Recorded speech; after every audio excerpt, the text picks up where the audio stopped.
the Rockefeller Foundation script a plan to introduce martial law and a permanent method for total control of the citizenry. In this plan that they disguised as an academic scenario, as they called it, the method they would use to gain complete prison-like control of the entire population was to infect them with a devastating biological pandemic, and then, under the guise of protecting us from this threat, they would be free to implement their final solution, a prison state. The prison state that they need to keep their grip on power. As usual, the fascists disguise their crimes as helping us, and as is typical of this new type of fascism, they always make the claim that we the people are begging them to have more and more control over us. As you watch this video, remember that the deep state concocted this scheme in 2010 as a quote-unquote simulation of what is to come. The following is proof that the deep state is behind these viral pandemics. Absolutely positively, pandemics are now the tool of choice for the fascists, known as the deep state, and the private contractors that they contract these pandemics out to. For the deep state, to make an international pandemic isn't even a high-tech operation, it's a no-tech operation. It's easy. A simple vial of Ebola, SARS, MERS, Spanish flu, or coronavirus, or whatever they come up with in their secret bioweapons lab, is all they need to bring the world into their total control. The only thing you have to remember is if they can do it, they will do it, which means they already have done it. The ruling establishment has a lot of, they will stop at nothing to complete their toolkit of control, right? So one of the things that has been missing from the toolkit of total control has been quarantines and curfews, right? Mm-hmm. So now, welcome to the new world in America, where to get on a bus, to go through a subway station, if you think that the procedures at the TSA are onerous, right? Guess this is coming to a bus depot near you. It's a more invasive way, and the ruling class needs this because, let me say, if the ruling class ever saw wide-scale civil unrest, you'd see an Ebola outbreak in America right away. Okay, so this is, what you see is that Ebola is another tool in the toolbox of the ruling class to control. Yeah, to keep down absolutely, repression. positively, 100%. This is a tool. Right. Ebola doesn't just magically start spreading. And then we have these doctors that come back here. The white people, of course, live. The two whites who got it or survived. All the black people that get it die. Right? It's very possible that these one of these NGOs over there is going around with a veil of Ebola or spreading it from a small plane onto villages. The point is to get hundreds of thousands of people infected with it and create the next phase of control. Now, one of the things I'd like to show to back up my my claims here. Here's a document from the Rockefeller Foundation. Rockefeller Foundation, right there. You can zoom in on that, where my finger is. It's called Scenarios for the Future International Development, the Rockefeller Foundation. All right. Okay. Let's take a look at what they're saying here. This is something like a 50, 60-page document. I'd like you to go to page 18, if you can look at this up on the internet, but I'll read it off to you. It's called lockstep, lockstep. And this is a phrase that I used right after 2001 when I saw the entire system of the United States, including the population, were in lockstep. So the Congress went along, and yes, it was Osama bin Laden, and the people waved their flag and said, I hate, hate, hate, hate, and everything was in lockstep. Well, in 2010, they published this, Rockefeller Foundation, and here's what they're saying. They're saying that they call it a scenario. These are scenario narratives, and they speak about it in the past tense. So they put out this scenario, lockstep. A world of tighter, top-down government control and more authoritarian leadership with limited innovation and growing citizen pushback. Okay, I'll read a little bit of it. In 2012, the pandemic that the world had been anticipating for years, nobody was anticipating a pandemic, finally hit. Unlike 2009's H1N1, this new influenza strain originating from wild geese, they use some scenario, but this is Ebola they're talking about. Go ahead. Even the most pandemic-prepared nations were quickly overwhelmed when the virus streaked around the world, infecting nearly 20% of the global population and killing 8 million in just 7 months, the majority of them healthy young adults. The pandemic also had a deadly effect on economies. You can see the agenda. Just naked, raw, naked control agenda written down, and it's anybody's guess how this becomes effectuated in real life. So whether this is written specifically as marching orders or whether people take it upon themselves in the intelligence networks to say, okay, well, this has been produced, so this is the plan here. But these narratives have to be written in advance because the intelligence agencies don't know how to do these narratives. They need help. So these think tanks, they come up with these like Rand Corporation, Rockefeller Foundation. These are think tanks of death. They're not the think tanks, they're not there to find great ways to help people. Right? Okay, the pandemic also had a deadly effect on economics. International mobility of both people and goods screeched to a halt. Which is what they want. They want a completely isolated world, right? Debilitating industries like tourism and breaking global supply chains. Well, of course they want tourism stopped because they're not in the tourism business, and they want you at home in your house in front of the TV. Then they got you because once you watch the TV, they own your soul.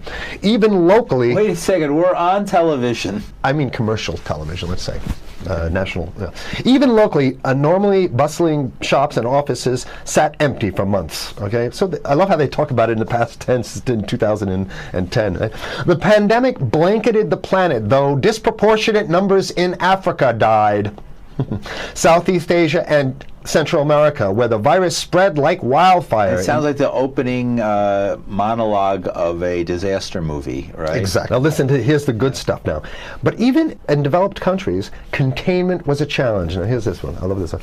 The United States' initial policy of strongly discouraging, in quotation marks, strongly discouraging citizens from flying proved deadly in its leniency. So they're saying, that... No, keep going. Okay, read it. proved deadly in its leniency. So they should have been tougher, right? Accelerating the spread of the virus, not just within the United States, but across borders. However, a few countries did fare better. China in particular.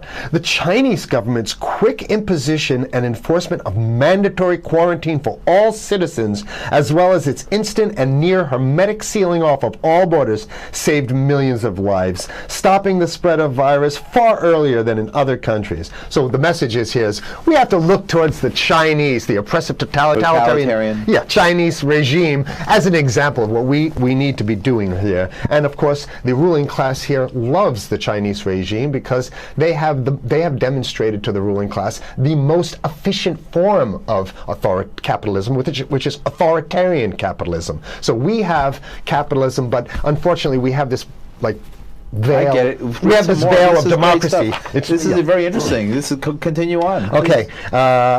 China's government was not the only one that took extreme measures to protect its citizens from risk and exposure. During the pandemic, national leaders around the world flexed their muscles, flexed their authority, and imposed airtight rules and restrictions. You can see the agenda. Go. Okay.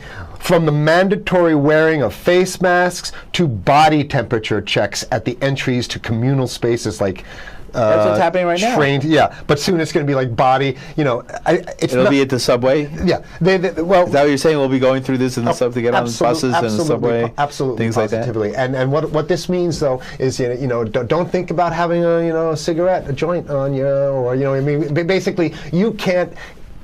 This is a dragnet for everything. So if in order for you in other words, just like with stop and frisk, this is ultimate stop and frisk. This is the ultimate cavity stop and frisk, cavity search kind of thing. All right, so during the pandemic, national leaders around there flex their authority. Now there's some good stuff. Listen to this. And even supermarkets, they want body checks at supermarkets, okay? So basically what they're saying is they're building a system where every move you make, You can't you get got to food. go through them. You can't get food. Can't Well, how get about if food. you go to the farmer's market? Right. Here's the good stuff now. I mean, it just keeps getting better. Even after the pandemic faded, this more authoritarian control and oversight of citizens and their activities stuck and even intensified. That's the whole point. So they're going to get rid of... Didn't that happen already with 9/11? Of course. 9/11 was how many, 14 years Sure, ago, and sure. we still have all these draconian So rules. they're going to put the body cavity USA searches Patriot in. and all That's that right. stuff. So in order to get to a supermarket, you got to have a body cavity search, and then when there's no more Ebola, well, you know what? We kind of like this way because we have a complete infrastructure of a control grid. In order to protect themselves from the spread of increasingly global problems, from pandemics and national terrorism to environmental crisis and rising poverty, leaders around the world took a firmer grip on power. Well, what the hell would rising poverty have anything to do with imposing strict citizen controls with face masks? So they're very sloppy stuff here. At first, the notion of a more controlled world gained wide acceptance and approval. I'm sorry. Nobody likes this stuff. They're just saying it. No, I have to provide analysis. Only because we only have 5 minutes left, so that's Oh my God, okay. Citizens willingly gave up some of their sovereignty and their privacy to more paternalistic states in exchange for greater safety and stability. I mean, that's just a complete naked contradiction to the famous saying that if you think you're going to give up a little bit of security, I mean, if you're going to give up your freedom for security, you're going to get neither. That's the long-standing thing. And here what they're doing is they're not even ashamed or embarrassed to absolutely say the exact opposite. They're saying, yes, we all want to give up our privacy and sovereignty for more stability and security and stability. So you don't get that. When you give it up like that, you get the shaft. Can you show us the cover again of I'll what you show were the just cover reading? one more time, and then I have two more documents. Right, this is what we were reading here, and just zoom in a little bit so folks can see it. He'll zoom in, don't worry, you can relax. All right. And scenarios for the future of technology and international development. Okay, now I have two more documents. Keep it zoomed. We have the National Security Memorandum of December 10th, 1974. This is Henry Kissinger's brainchild. The National Security Memorandum number 200. You can look that up on your internet. I'll summarize it. He says that there's too many people, we got to get rid of the population. So to answer your question. Oh, from earlier. Yeah, he says, he used the word depopulation, which is different. Depopulation means killing people that already exist, and it's to get the minerals, because we need the minerals. And here's another one.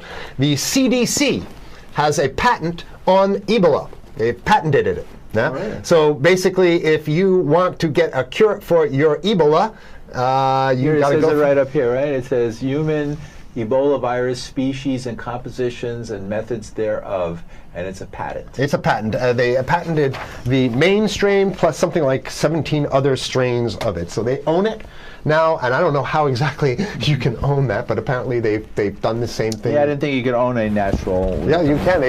I guess the main thing to finish off this show is this: that they want to get more control, more and it's going to be curfews and quarantines. So what I'm saying is that unless the American people start to get some new way to revolt, a new way to organize, new way to protest, unless we can break through the apathy, because that's what we have here, then it's going to be a slave state here. The ruling class doesn't seem to have too much resistance. They're getting everything on their Christmas shopping list, and they've been wanting quarantines and curfews for a long time. Now they got it, and